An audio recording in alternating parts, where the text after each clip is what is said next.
population in Gaza Strip. So much grief, so much anger at the silence over their suffering and those who won't stop the bloodshed. This is a message to the world, and specifically this message is to Biden, to the President of the United States. He should know that the Christian Arabs, Christian community in Gaza are being targeted. No one is safe here in Gaza. Everyone in danger. Shell-shocked survivors, both Christians and Muslims, sat around the church this weekend. There's seemingly nowhere left to run. Jemana Karache, CNN, Beirut. Russia's foreign minister says the world needs to work together to find a solution to the crisis in the Middle East, even if that means the United States has to sit down at the table with Russia and Iran. Sergei Lavrov says Gaza came up, and he made those remarks in Tehran, came up during a discussion about the breakaway Nagorno-Karabakh region in Azerbaijan. Lavrov says Russia rejects all terrorism and violations of international humanitarian law, quote, including the indiscriminate use of force. This comes as Moscow continues to wage an 18-month-old war in Ukraine, which has no sign of coming to an end. The Cuban government held a pro-Palestinian rally condemning Israel's war with Hamas. CNN's Patrick Altman is our man in Havana. We are at a solidarity rally that the Cuban government is holding to show support for Palestinians and to criticize Israel's war on Hamas. There are hundreds of people here, many of them school-age students who come directly from class, as well as a small group of Palestinians. Some of them are medical students who are studying here to become doctors when the war broke out. Cuba's position on this latest conflict is unequivocal. Cuba for years has supported Palestinians' right to form a state, and the Cuban government does not have diplomatic relations with Israel. Cuba blames the U.S. and Israel for this latest outbreak of violence. The Cuban state-run media has paid little attention to what Hamas has done to civilians in the attack on Israel. The Cuban government released a statement at the beginning of the conflict saying that there should be an immediate ceasefire, but over the last several days, as casualties have mounted, the Cuban government has taken a harder position. On Monday, Cuban President Miguel Diaz-Canel posted on social media that what Israel is doing in the Gaza Strip is tantamount to, quote, genocide. Patrick Altman, CNN Havana. The conflict in Gaza seems to have now erupted among McDonald's franchises in the Middle East. It all began when McDonald's in Israel gave thousands of free meals to Israeli forces, according to social media posts. But that angered franchises in Kuwait, Pakistan, and other countries, issuing a statement saying they had nothing to do with the Israeli franchise. Some also made donations to support Palestinians in Gaza. McDonald's corporate headquarters told CNN it's now prioritizing the safety of its franchisees and offering them support. With that, we'll take a short break. Back in a moment. You're watching CNN. Some days I cover up because of my moderate to severe plaque psoriasis. Now I feel free to bare my skin, thanks to Sky Rizzy.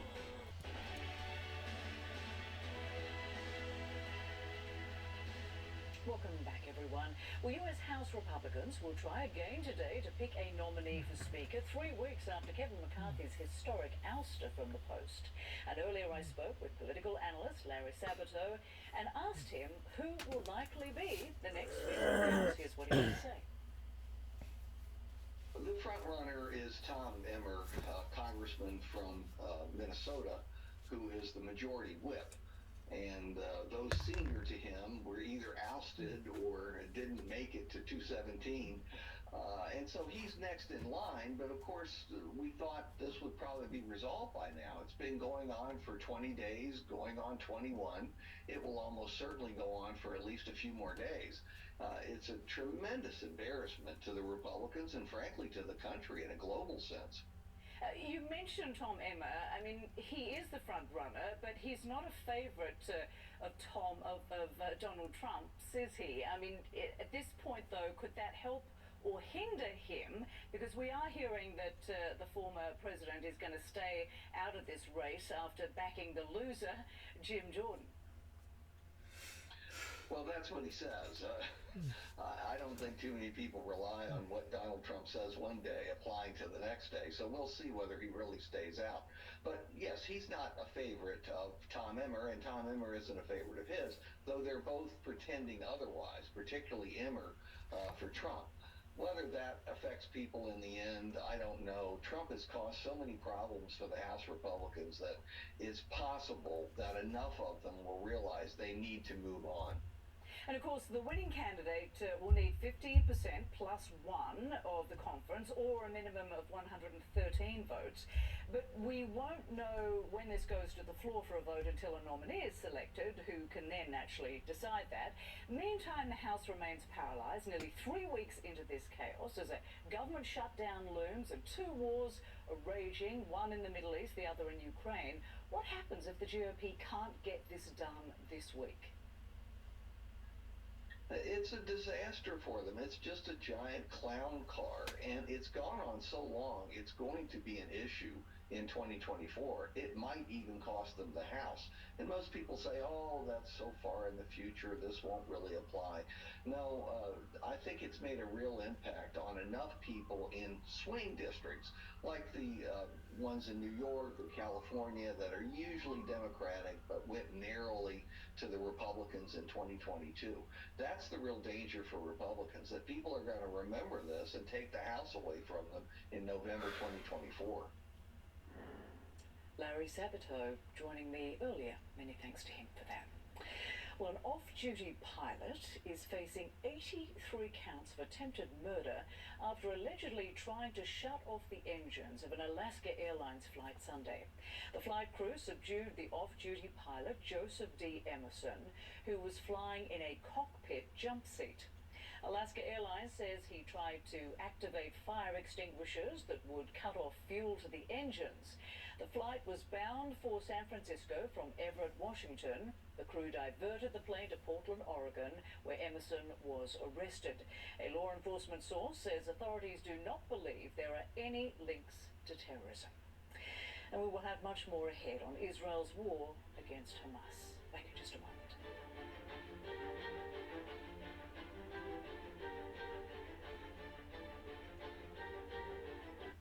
Your best defense against erosion and cavities is strong enamel. Nothing beats it. New Pro Enamel Active Shield actively shields the enamel to defend against erosion and cavities. I think that this product is a game changer for my patients. It really works. I've always been prone to hair thinning. I was getting older. I was under a lot of stress. I started taking Nutrafol. Nutrafol is the #1 dermatologist recommended hair growth supplement. I am back to me. Start your hair growth journey at Nutrafol.com. Take a pea-sized amount. Apply it like a lotion. Pits, under boob, thigh folds, butt cracks, feet.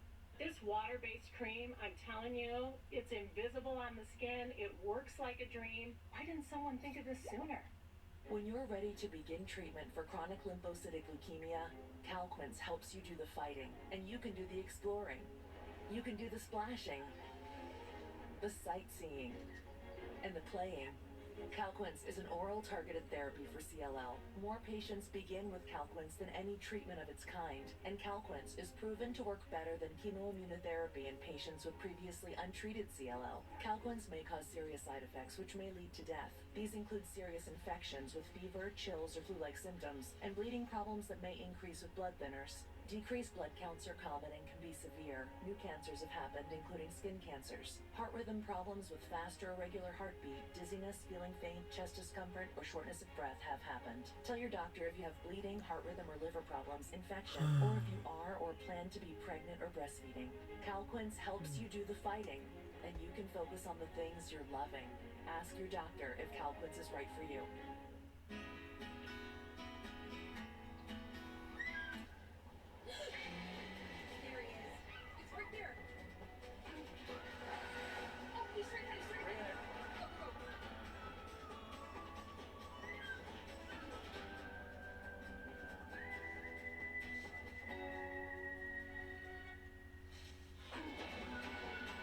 Ground in the Kia Sportage Turbo Hybrid. Kia, movement that inspires. Liberty Mutual customized my car insurance, and I saved hundreds. With the money I saved, I started a dog walking business. I was a bit nervous at first, but then I figured, it's just walking, right? Oh. Oh no, it's just running! Calm down, Taco. That just stop. Sesame, no, Walter, don't. No, you're luckier They're so cute. Only pay for what you need. Liberty, liberty, liberty, liberty. I told myself I was okay with my moderate to severe rheumatoid arthritis symptoms. With my psoriatic arthritis symptoms. But just okay isn't okay.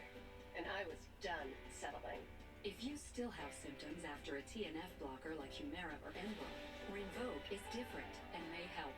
Rinvoq is a once-daily pill that can dramatically relieve RA and PSA symptoms, including fatigue for some. It can stop joint damage, and in PSA, can leave skin clear or almost clear. Rinvoq can lower your ability to fight infections, including TB, serious infections and blood clots, some fatal, cancers including lymphoma and skin cancer, death, heart attack, stroke, and tears in the stomach or intestines occurred. People 50 and older with at least one heart disease risk factor have higher risks. Don't take it allergic to Rinvoq, as serious reactions can occur. Tell your doctor if you are or may become pregnant. Done settling? Ask your rheumatologist for Rinvoq. And take back what's yours. Learn how AbbVie could help you save. Somebody would ask her something and she would just walk right past them because she didn't know they were talking to her. I just could not hear.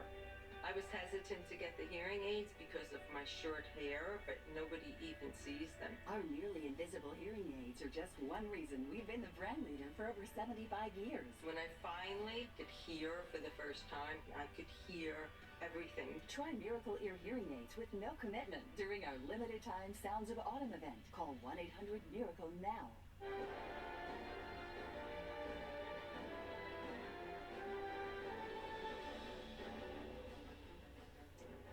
Young and old, soldier and civilian, a new exhibit at Tel Aviv University shows the many faces of the victims of the attack by Hamas on October 7th. 1,300 seats of the campus auditorium are filled with images of the missing and the dead, the numbers of victims exceeding the available spaces. More than 1,400 people have been killed in Israel. The Israel Defense Forces says more than 200 people are being held hostage in Gaza, and the Palestinian Health Ministry says more than 5,000 people have been killed by Israel's strikes on Gaza. The exhibit at Tel Aviv University was organized by the Student Union as part of a wider anti-terror project. McDonald's franchises in the Middle East are feuding over the Israel-Hamas war. McDonald's Israel has given thousands of free meals to Israeli forces, according to social media posts, but that sparked some backlash from franchise groups in Kuwait, Pakistan, and other countries in the region. They quickly put out statements saying they have nothing to do with the Israeli franchise. Some also made donations to support Palestinians in Gaza. McDonald's corporate told CNN it is prioritizing the safety of its franchisees and offering them support. The Cuban government held a pro-Palestinian rally condemning Israel's war on Hamas. CNN's Patrick Oppman reports from Havana. We are at a solidarity rally that the Cuban government is holding to show support for Palestinians and to criticize Israel's war on Hamas. There are hundreds of people here, many of them school-age students have come directly from class, as well as a small group of Palestinians. Some of them are medical students who are studying here to become doctors when the war broke out. Cuba's position on this latest conflict is unequivocal. Cuba for years has supported Palestinians' right to form a state, and the Cuban government does not have diplomatic relations with Israel. Cuba blames the U.S. and Israel for this latest outbreak of violence. The Cuban state-run media has paid little attention to what Hamas has done to civilians in the attack on Israel. The Cuban government released a statement at the beginning of the conflict saying that there should be an immediate ceasefire, but over the last several days, as casualties have mounted, the Cuban government has taken a harder position. On Monday, Cuban President Miguel Diaz-Canel posted on social media that what Israel is doing in the Gaza Strip is tantamount to, quote, genocide. Patrick Oppman, CNN Havana. Former U.S. President Barack Obama is warning that any Israeli operation that ignores the human costs of war could ultimately backfire. Obama put out a new statement Monday on the war that's much more nuanced than his initial response. He said, and I'm quoting here, Israel has a right to defend its citizens against such wanton violence, and I fully support President Biden's call for the United States to support our longtime ally in going after Hamas. But the former president added, in particular, it matters that Israel's military strategy abides by international law, including those laws that seek to avoid, to every extent possible, the death or suffering of civilian populations. I want to thank you for your company this hour. I'm Rosemary Church. CNN Newsroom continues with Max Weston.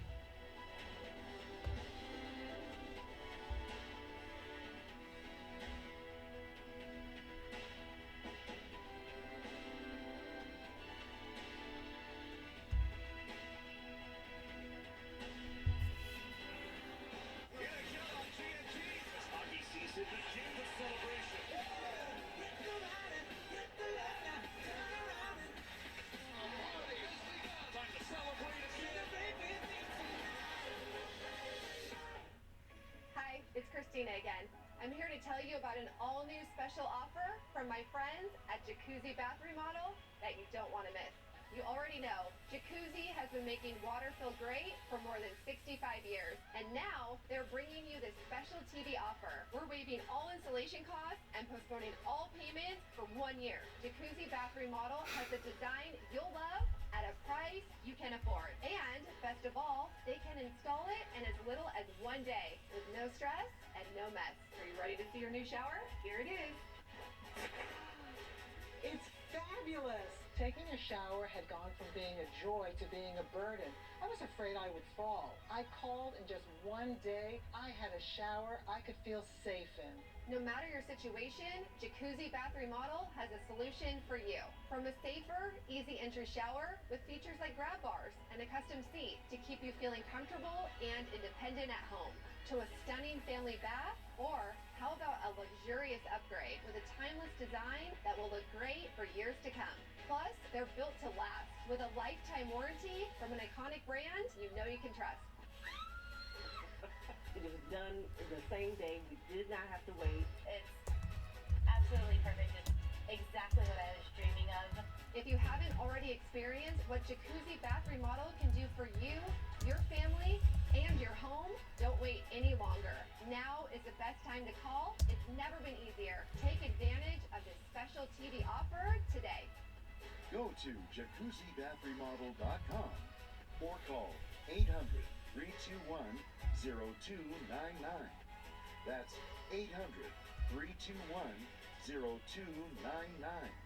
Call now.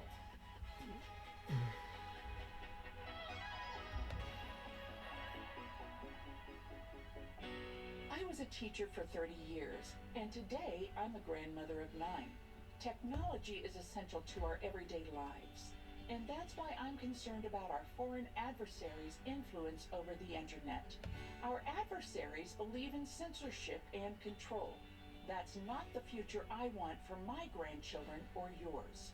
Congress needs to protect our democratic values and strengthen, not weaken, American technology. Meet the traveling trio, each helping to protect their money with Chase. Tools that help protect. Alerts that help check. One bank that puts you in control. Chase, make more of what's yours. Discover the fine art of relaxation and rejuvenation.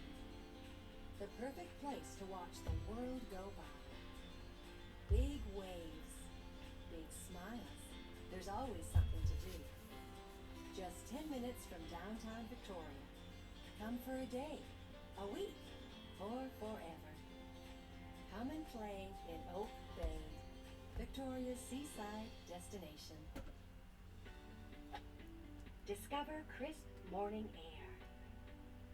Flavors of the Spice Trail. Peaceful places. Encounters with nature. And so much more. From forest trails to our urban center, West Coast warmth is ready to welcome you. Leave the cold behind. Now is the perfect time to discover Surrey. I'm Paula Reed, and this is CNN. Closed captioning brought to you by InventHelp. Call 1-800-710-0020. Do you have an invention idea but don't know what to do next? Call InventHelp today. They can help you get started with your idea. Call now. 800-710-0020.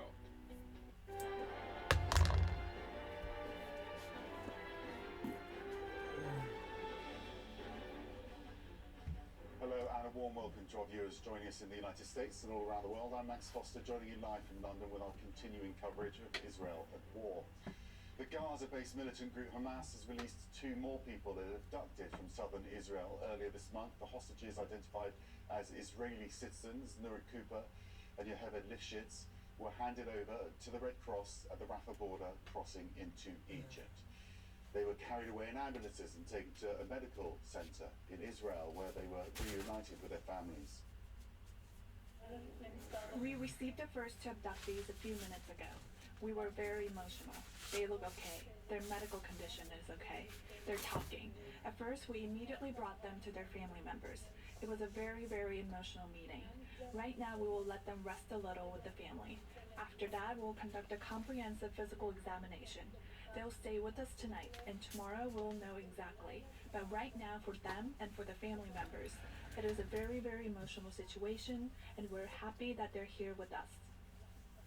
Well, both women were among the more than 200 people captured by Hamas in a deadly rampage on October the 7th.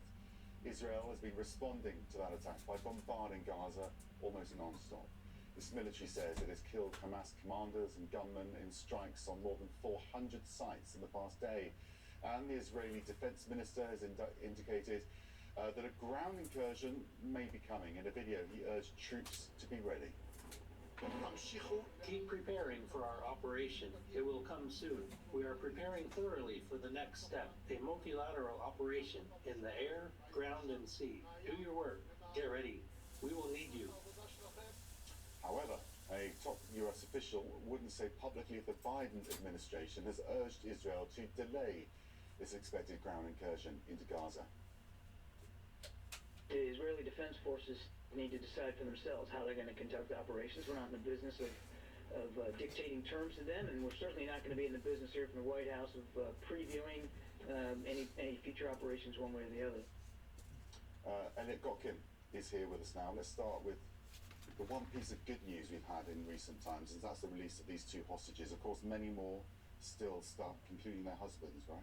Very much so. These 2 elderly Israeli women released by Hamas, thanks to negotiations handled by both the Qataris and the Egyptians. In a statement, Prime Minister Benjamin Netanyahu thanked the Egyptians, thanked the Red Cross, but pointedly didn't thank the Qataris, perhaps because they actually host some of the political leadership of Hamas in Doha, Hamas which of course carried out this terrorist attack on October the 7th.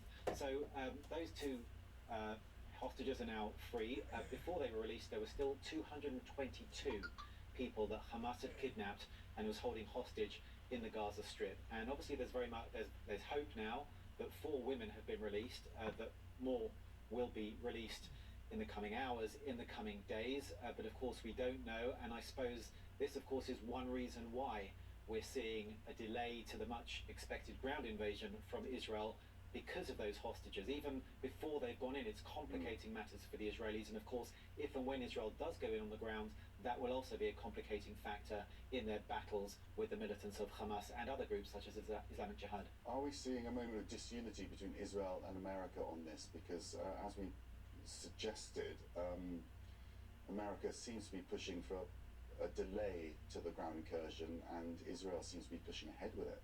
Well, it hasn't happened yet, so that would seem to indicate that Israel perhaps is paying attention to the United States, as much as the US and Israel deny that these kind of decisions or that it is being influenced by what's going by the White House or by the administration there. But certainly Israel has a number of things that are on its minds. I wouldn't call it any kind of discordancy with the United States, but it's got a number of factors to bear in mind. We've mentioned the hostages. We've mentioned, of course, the possibility of a northern front opening with Hezbollah, and there have been increased strikes going on, increased skirmishes between the militants of Hezbollah, of course, backed by Iran, and Israel in the north. Israel doesn't want a northern front to be open, but as we heard from President Isaac Herzog in conversation with French President Emmanuel Macron just earlier, saying that if Hezbollah will drag us into war, Lebanon will pay the price. And of course, Against that backdrop, you've got the rising number of civilian casualties in the Gaza Strip. You've got a deteriorating humanitarian situation. And as Emmanuel Macron said to President Herzog, you know, we stand with you, but he doesn't want Israel to be alone. In other words, that as the humanitarian situation deteriorates in the Gaza Strip, doesn't want Israel to come under too much pressure or condemnation from the international community. Okay, Elliot, thank you. More now on those two Israeli women released from Hamas captivity. According to the head nurse at the hospital, well, the women are being examined, and well, both are in okay condition, it seems. She says as soon as the two women arrived at the hospital, they had an emotional reunion with their families. Here's what the family of Yesha Lifshitz had to say about her release. I've seen a picture of her in a bed, in a hospital bed. She's waving her hand. I know that she's well enough to see and well enough to walk. I think she walked across the border. So my mom's story is an amazing story. My heart is with my father and the other 218 people or so that are still held hostage. This is a great sign that other things can happen. It's so much joy and light and happiness from one side, and so much sadness, and still this roller coaster. We don't go out of it. And now my grandmother is back, but still now I'm more afraid about my grandfather that is still there, and still no man been released. Well, both women will get a complete physical examination by doctors before being discharged in the coming days. Their families are hopeful this means more hostages will be released very soon. Joining me now is Melanie Garston, an Associate Professor of International Security and Conflict Resolution at the Political Science Department at the University College London. Thank you so much for joining us. Good morning. Obviously, this is great news that two people have been released, but their husbands are still in captivity, and so are many others, of course. What do you think the message from Hamas is in delivering them back to Israel? I think it's an extremely difficult message from Hamas, and as we've seen with the simultaneous propaganda videos that they issued with the release from it, it is a message of still trying to project some level of control of the situation. It's still trying to project power within the situation. Whilst it's couched in terms of humanitarian sort of nod to humanitarianism, it can't be forgotten within that 220 civilians that are being held, there's still babies in there and children, and a true humanitarian gesture would have been releasing those without concession. So it's definitely more of a tactic than a genuine measure. And in terms of the negotiation, I mean, these things are all done, behind closed doors, of course, between diplomats and Hamas. But just explain the relationship as it played out here, because you've got the political leadership of Hamas in Qatar, haven't you? Then you've got the Egyptians, who seem to have the stronger relationship with the military side of Hamas, and then obviously the Americans were involved as well. Absolutely, and this is something that is slightly complicating the picture. Previously, negotiations have been done directly, and there are some questions as to whether it should be more direct. Having that kind of trilateral negotiations can get messy. As Elliot pointed out earlier, the thanks was quite directly given to the Egyptian government. The Egyptian, obviously with the border they share with Gaza, is a definitely interested party in trying to resolve this as soon as possible to try and avoid it spilling into its borders, and is maintaining that relationship. The US-Qatari relationship, particularly with the way Qatar has emerged recently as opportunistically as a regional mediator, particularly in it negotiating to deal with the US and Iran, still is carrying a role, and particularly with that political leadership sitting there. There still emerges a question, given the potential for fragmentation on the ground as to where these hostages are being held, and to the extent that command and control is actually intact between the leadership of Hamas in Qatar and the people on the ground. When you look back on the history of these events, what will they be considering? Because if they're prioritising releasing the hostages, logic would dictate that if they went in on a ground incursion, hostages would inevitably be lost. So how do they weigh up that sort of military aggression with diplomacy in getting the best result? In this case, it's extraordinarily difficult. In previous hostage situations, you tend to have had clarity on exactly where the position of the hostages are and the position of where the hostage takers are. So you have to really think that out. I mean, in Munich 1972, it was but in Entebbe 1976. You have that kind of control over the area to know exactly what you're dealing with. Here, you're absolutely right. We're dealing with people that can be hidden, particularly within tunnels, quite spread across quite a densely populated area. And always the calculus with these kind of events is the need to try to minimize risk to force, so that's to minimize the risk to the rescuers, as well as the risk to the mission, and that's in particular to the hostages. So that is the extent that, and we've seen some limited incursions. Yesterday there was one, unfortunately, where an Israeli soldier was injured and killed, into trying to sort of test the groundwaters. The aerial bombardment will be trying to break down as much infrastructure to, if they decide to go down that route, that they have cleared the way as much as possible to make the mission a success. What about the tension that seems to be developing between Israel and the US?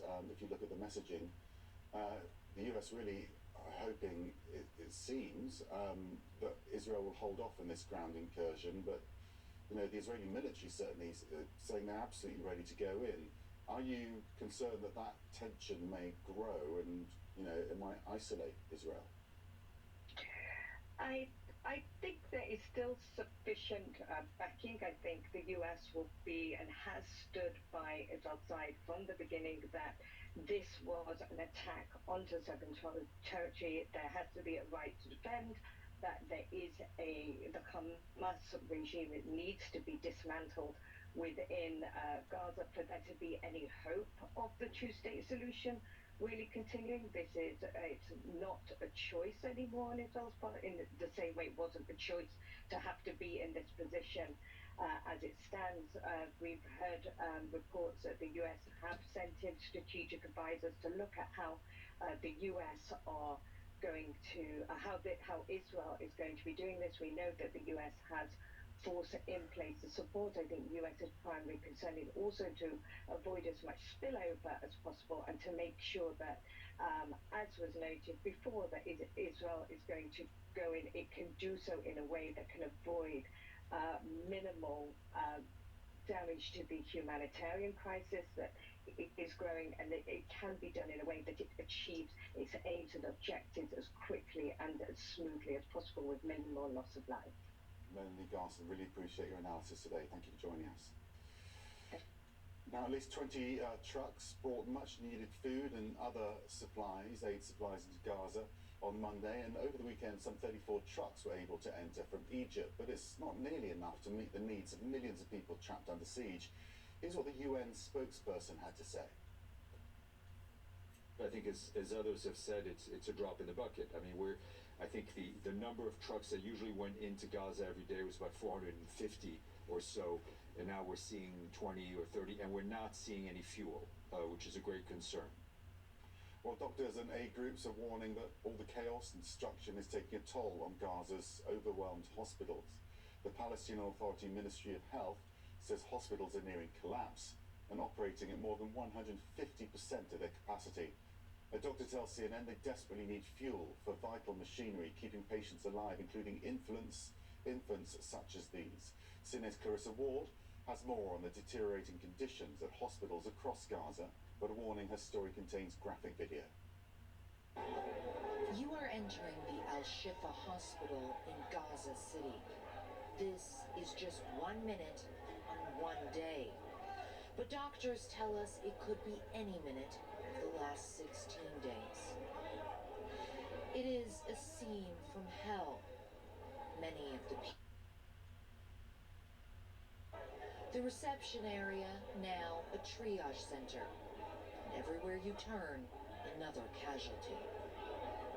Every one of these people has been ordered by Israel to evacuate the hospital, including the staff, already outnumbered and overwhelmed. And as the punishing bombardment continues, the wounded keep flooding in. Doctors say there's nowhere else for them to go, and no safe way to transport them out.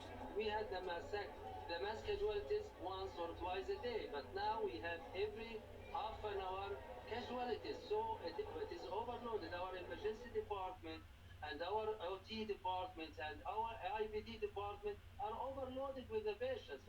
Dr. Marwan Abu Sada warns that the situation is about to get dramatically worse. The hospital, he says, is just 2 days away from running out of fuel, needed to power the generators that are keeping the hospital and its patients alive. If you do run out of fuel in 2 days, what will you do? I mean, what can you do?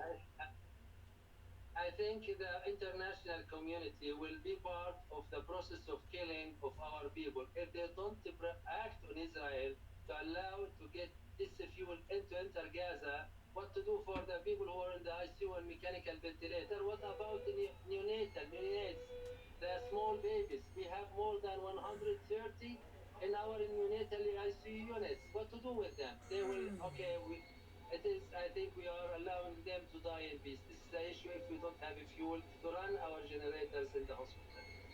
Just a trickle of aid has been allowed to cross into Gaza, and none of it fuel. Blocked by Israel, it says over concerns it will be taken by Hamas. Hundreds of trucks are waiting along the Egyptian side of the border. Diplomatic efforts to establish a continuous humanitarian corridor have failed, and there is no more time for debate. Still ahead, US intelligence is warning that Iran is about to exploit the backlash in the region against American support for Israel. Why it says US forces in Iraq and Syria could be targeted ahead. Plus, CNN visits an Israeli kibbutz ravished by Hamas. We'll have reaction from a man who is seeing his home for the first time after losing most of his family to the attacks. These bills are crazy. She has no idea she's sitting on a gold mine. She doesn't know that if she owns a life insurance policy of $100,000 or more, she can sell all or part of it to Coventry for cash, even a term policy. Even a term policy? Even a term policy! Find out if you're sitting on a gold mine. Call Coventry Direct today at 800-461-8800 or visit coventrydirect.com. Hi, I'm Ideal and I lost 90 pounds on Golo. I struggled with weight loss and weight gain my entire life. With all the yo-yo dieting I did in the past, I would lose 20, 30, 50 pounds just to gain them over and over again. In 1 year, I've lost 5 sizes and I'm on my way to lose another 3. With Golo, I can do it. Change your life at Golo.com. That's GOLO.com. I have moderate to severe Crohn's disease. Now there's Skyrizi. Things are looking up. I've got symptom relief. Control of my Crohn's means everything to me. Control is everything to me. Feel significant symptom relief at 4 weeks with Skyrizi, including less abdominal pain and fewer bowel movements. Skyrizi is the first IL-23 inhibitor that can deliver remission and visibly improve damage of the intestinal lining. And the majority of people experience long-lasting remission at 1 year. Serious allergic reactions and an increased risk of infections or a lower ability to fight them may occur. Tell your doctor if you have an infection or symptoms, had a vaccine or plan to. Liver problems may occur in Crohn's disease. Now's the time to ask your gastroenterologist how you can take control of your Crohn's with Skyrizi.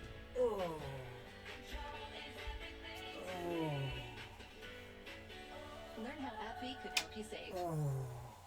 Introducing Finish Ultimate. Engineered for the ultimate clean and the toughest conditions. Oh. Dry burnt on stains. old dishwashers, very hard water, even when you skip the rinse. Its new CycleSync technology releases the right ingredient at the right time. And Finish Ultimate breaks down stains, cuts grease, and boosts shine for the ultimate clean, even in the toughest conditions. I told myself I was okay with my moderate to severe rheumatoid arthritis symptoms. A song by Paul Beckman, Paul Rainbow song, also the new and first leader of humankind on the free world. Sorry about the moaning and groaning. I'm still experiencing diverticulitis. As it gets better, eventually the moaning and groaning won't cease because I'll be feeling better. But it's waiting to get there. The international community says some fuel is still necessary for hospitals.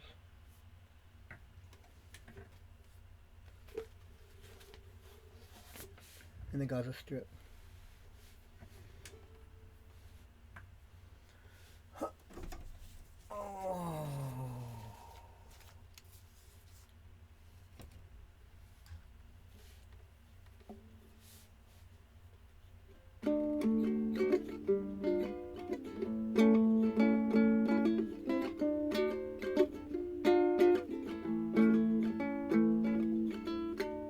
The international community is still saying,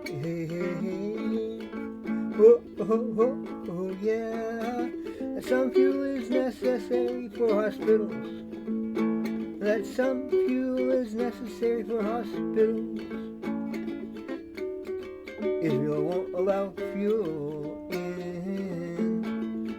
No, no, no, no, no, no. Israel won't allow fuel in.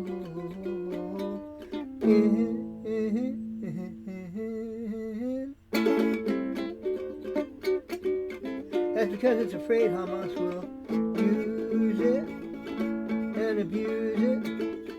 Use it for more missiles to shoot at Israel. They're probably right, which is why they're frightened. They don't want to allow fuel in.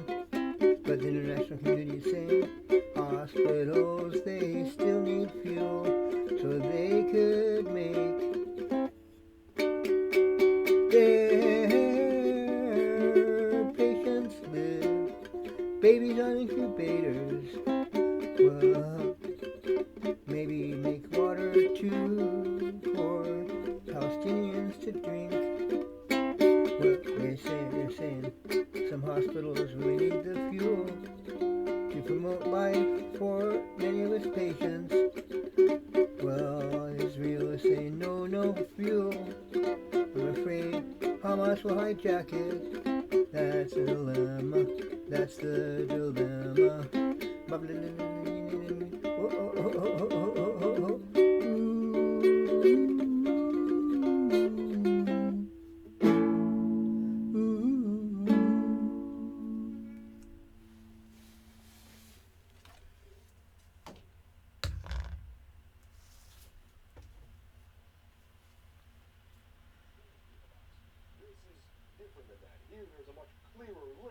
Between Iran and the actions of Iranian proxies, encouragement, funding, training, and a general sense of backing of these Iranian-backed proxies attacking the U.S. forces, even if there isn't a specific green light. It is because of this growing threat that the Pentagon authorized the deployment of a THAAD missile battery, which is a medium and long-range air defense system, and a Patriot battalion to the Middle East as a means of providing more air defense. And the Pentagon has also put more soldiers and troops on prepare-to-deploy orders because of the situation in the region.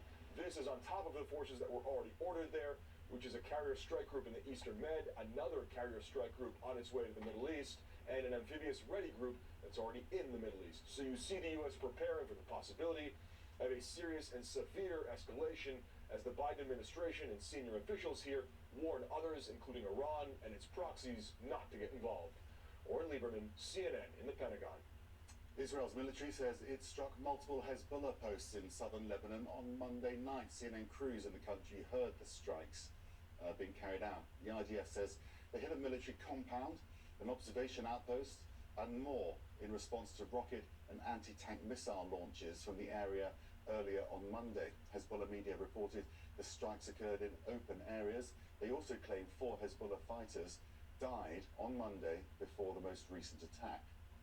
Now, we're learning more about the Israeli neighborhoods decimated by Hamas and the lives of people who live there. CNN's Caitlin Collins visited kibbutz Kisufim and spoke with a man seeing his childhood home for the first time after most of his family was murdered in the surprise attacks. The report you're about to see contains graphic video and is difficult to watch.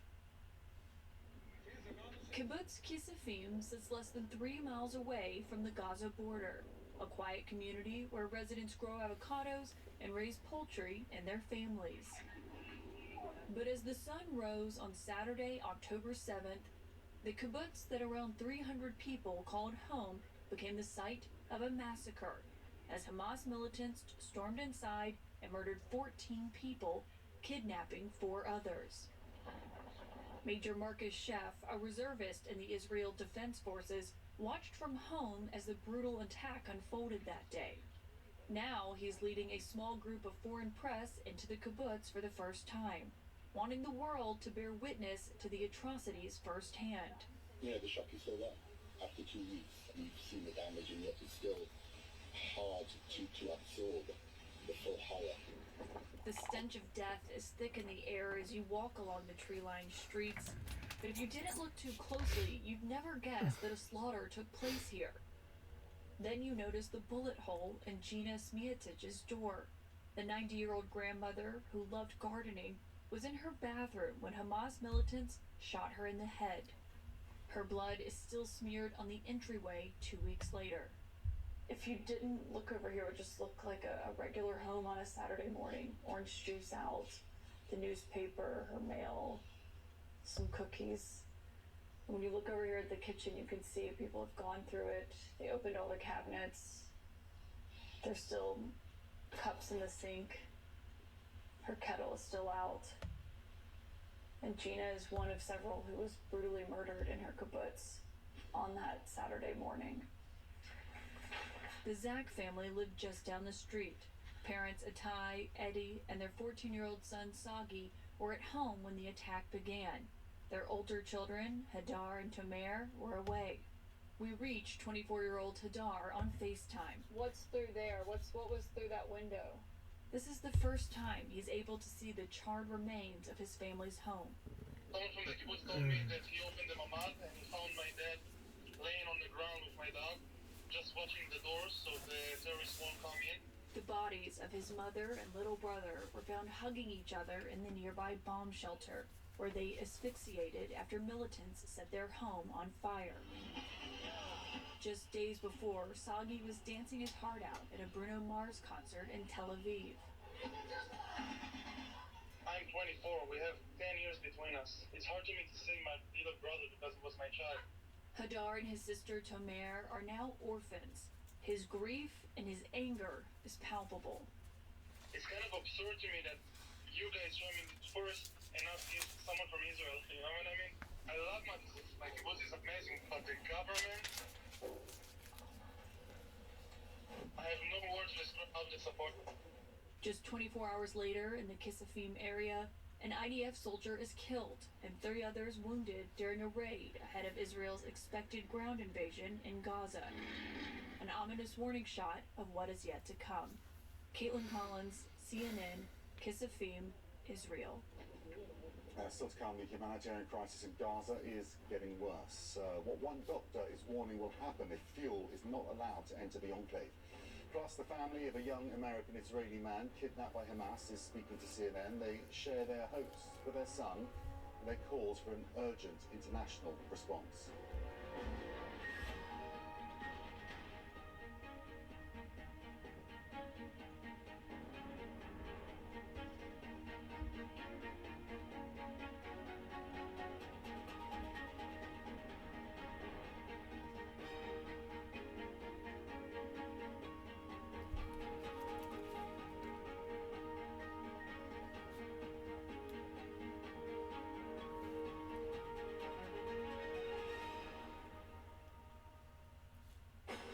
whole story, one whole hour. World's best journalists dig deeper.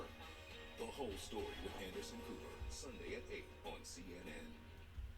I was stuck. Unresolved depression symptoms were in my way. I needed more from my antidepressant. Vraylar helped give it a lift. Adding Vraylar to an antidepressant is clinically proven to help relieve overall depression symptoms better than an antidepressant alone. And in Vraylar clinical studies, most saw no substantial impact on weight. Elderly dementia patients have increased risk of death or stroke, report unusual changes in behavior or suicidal thoughts. Antidepressants can increase these in children and young adults, report fever, stiff muscles, or confusion, as these may be life-threatening, or uncontrolled muscle movements, which may be permanent. High blood sugar, which can lead to coma or death, weight gain, and high cholesterol may occur. Movement dysfunction and restlessness are common side effects. Stomach and sleep issues, dizziness, increased appetite, and fatigue are also common. Side effects may not appear for several weeks. I didn't have to change my treatment. I just gave it a lift. Ask about Vraylar and learn how AbbVie can help you save. Attention, Medicare has expanded Dexcom coverage for people with diabetes. If you have diabetes, getting on Dexcom G7 is the single most important thing you can do. It eliminates painful finger sticks, helps lower A1C, and is covered by Medicare. Before using the Dexcom G7, I was really frustrated. My A1C was stuck. Dexcom G7 sends your glucose numbers to your phone or Dexcom receiver without painful finger sticks. The arrow shows the direction your glucose is heading, up, down, or steady. And because Dexcom G7 is the most accurate CGM, you can make better decisions about food, medication, and activity in the moment. After using the Dexcom G7, my A1C has never been lower. I lead line dancing 3 times a week, and I'm just living a great life now. It's so easy to use. Dexcom G7 has given me confidence and control that everything I need is right there on my phone. Now millions more are covered by Medicare.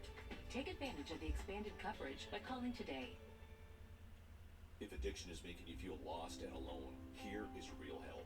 The John Vulcan Academy is recognized as one of the best addiction treatment programs in North America because their long-term holistic approach to recovery goes far beyond initial drug and alcohol treatment. Program participants also progress physically, mentally, socially, and spiritually. It all assures lifelong sobriety. If you've been disappointed with treatment before, come and experience real recovery. The John Vulcan Academy. We change lives. Learn more at vulcan.org.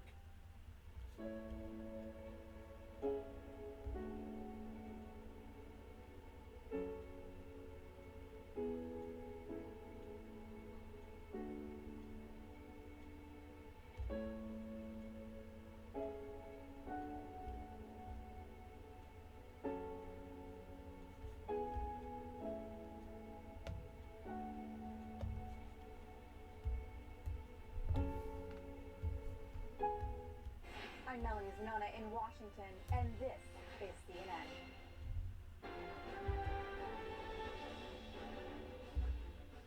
More on the top stories. We're following this out of the Middle East, and Israel's military is preparing for their next phase of war. Officials say IDF soldiers are taking part in training exercises ahead of a potential ground incursion into Gaza. All this as conditions in the enclave get worse by the day.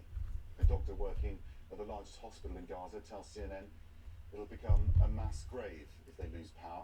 Aid groups are desperately trying to get supplies like food and medicine into Gaza, but they say it's not enough to fix the problem. Meanwhile, 2 Israeli women have been released from Hamas captivity and have now been reunited with their families. Hamas says they were released for humanitarian and health reasons. Now we're going to bring you a story of one American-Israeli victim of a Hamas attack 2 weeks ago. These are photos of Hirsch Goldberg-Polin. He is believed to be a hostage in Gaza. CNN's Anderson Cooper interviewed his parents last week on live TV. They told Anderson that Hirsch's arm had been partially blown off by Hamas gunmen who threw grenades into a bomb shelter where he was hiding. Anderson realised he'd seen video of their son and had it on his phone. He waited until after the live interview to tell the couple about it. They just spoke with Anderson again. They say they want the world to see what Hamas has done to their son. A warning, the video you're about to see is extremely graphic. Allahu Akbar! Allahu Akbar! God is great, the gunman shouts, recording on his phone. He checks the car, looking for anyone else hiding.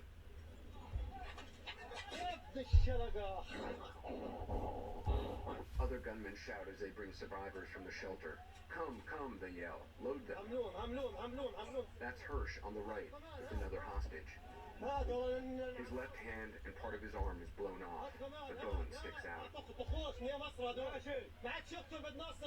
The other hostage appears wounded as well.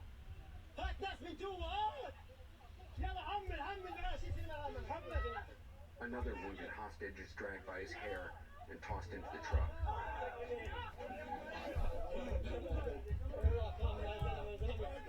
A fourth man is thrown on top of them. When I sent the video to you, what was your initial... First of all, it's a crazy sequence of events that we talk to you through a computer screen and then get a phone call from you saying, I have a video of your son.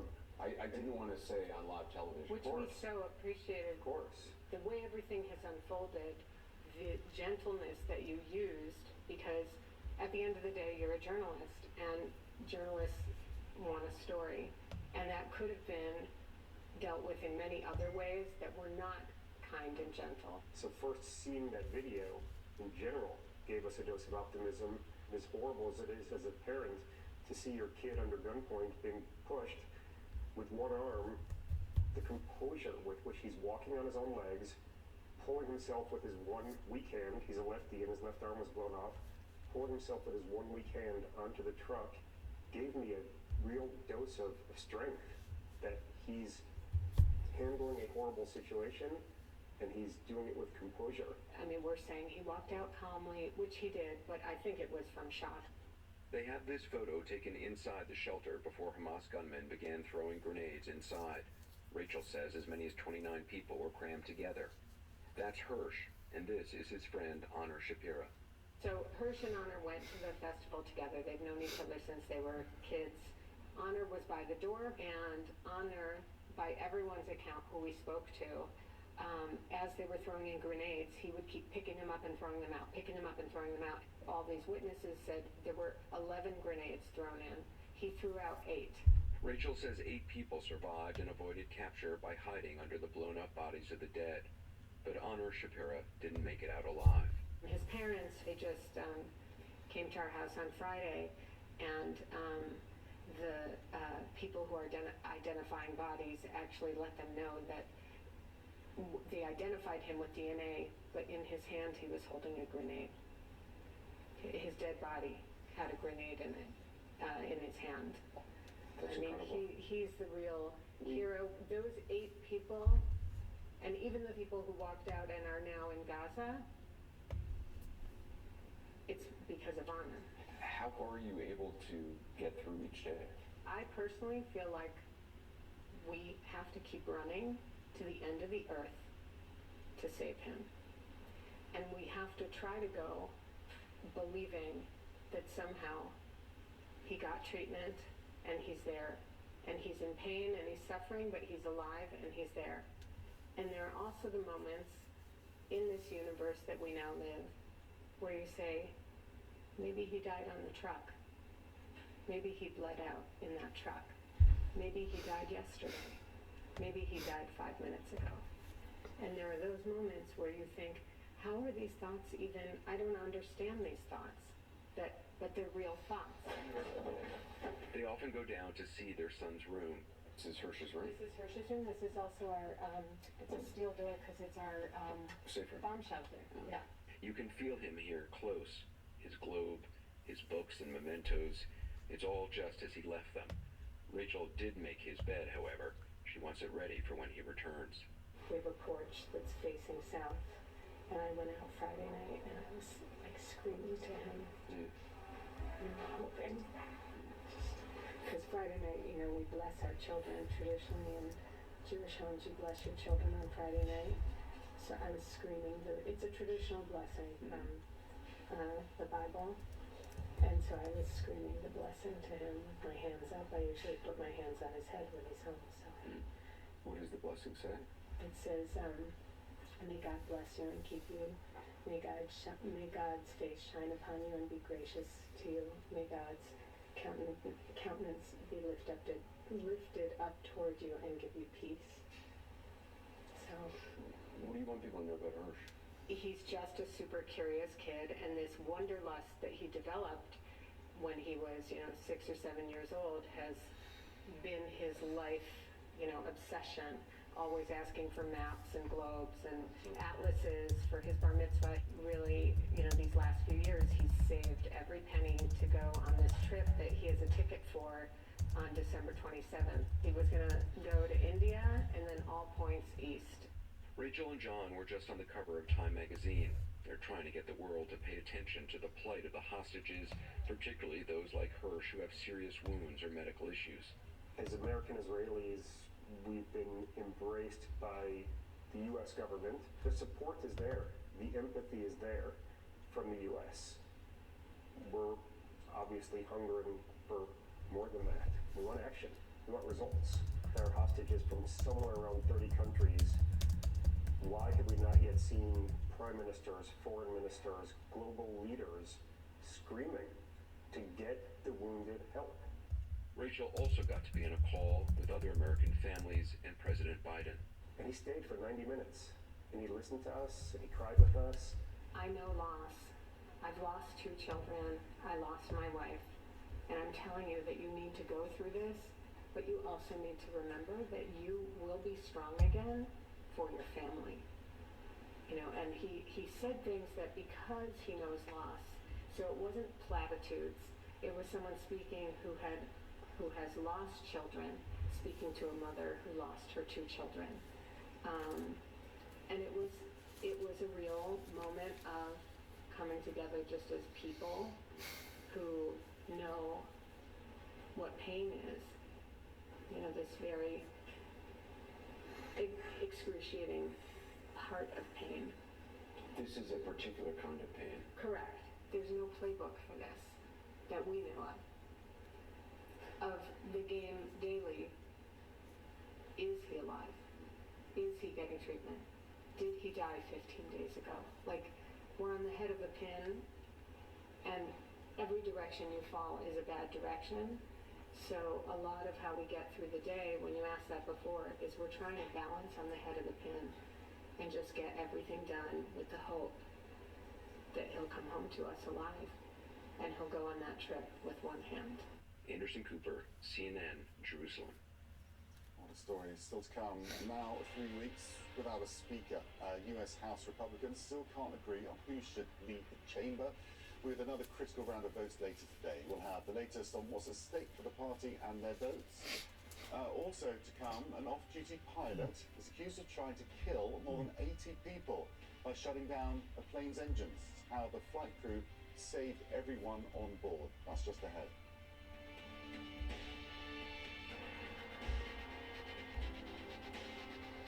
One whole story, one whole hour. World's best journalists dig deeper. The Whole Story with Anderson Cooper, Sunday at 8 on CNN. Struggling with the highs and lows of bipolar 1? Ask about Vraylar. Because you are greater than your bipolar 1. And you can help take control of your symptoms with Vraylar. Some medicines only treat the lows or highs. Vraylar treats depressive, acute manic, and mixed episodes of bipolar 1 in adults. Proven full-spectrum relief for all bipolar 1 symptoms. And in Vraylar clinical studies, most saw no substantial impact on weight. Elderly dementia patients have increased risk of death or stroke. Call your doctor about unusual changes in behavior or suicidal thoughts. Antidepressants can increase these in children and young adults. Report fever, stiff muscles or confusion, which may mean a life-threatening reaction, or uncontrollable muscle movements, which may be permanent. High blood sugar, which can lead to coma or death, weight gain, and high cholesterol may occur. Movement dysfunction and restlessness are common side effects. Sleepiness and stomach issues are also common. Side effects may not appear for several weeks. Ask about Vraylar.